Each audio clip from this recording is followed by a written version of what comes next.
Kannada cinema ರಂಗದಲ್ಲಿ ವೀಕ್ಷಕರು ಮತ್ತು ಸಿನಿಮಾ ವಿಮರ್ಶಕರ ಗಮನ ಸೆಳೆದಿದ್ದ ಅರಿವು, ನಾತಿ ಚರಾಮಿ, ಆಕ್ಟ್ 1978 ಹಾಗೂ 1920-21 ಸಿನಿಮಾಗಳನ್ನು ನಿರ್ದೇಶಿಸಿದ್ದ ಮನ್ಸೂರೆ ವಿರುದ್ಧ ಎಫ್ಐಆರ್ ದಾಖಲಾಗಿದೆ. ಹೊಸ ಅಲೆಯ ಚಿತ್ರಗಳ ಮೂಲಕ ಗಮನ ಸೆಳೆದ ಮನ್ಸೂರೆ ಅಲಿಯಾಸ್ ಮಂಜುನಾಥ್ ಸೋಮಕೇಶವ್ ರೆಡ್ಡಿ ಪ್ರಗತಿಪರ ಹೋರಾಟಗಳಲ್ಲೂ ಭಾಗವಹಿಸುವ ಮೂಲಕ ಗಮನ ಸೆಳೆದಿದ್ದರು.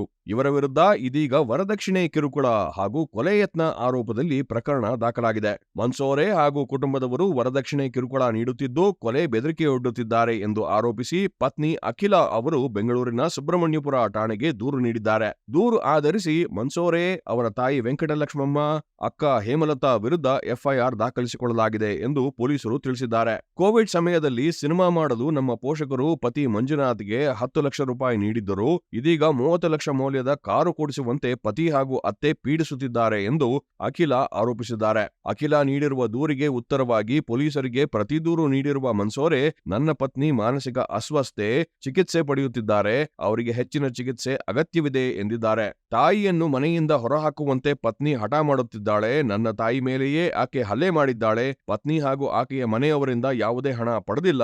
ಯಾವುದೇ ತನಿಖೆಗೂ ನಾನು ಸಿದ್ಧ ಎಂದು ಮನ್ಸೂರೆ ಹೇಳಿದ್ದಾರೆ.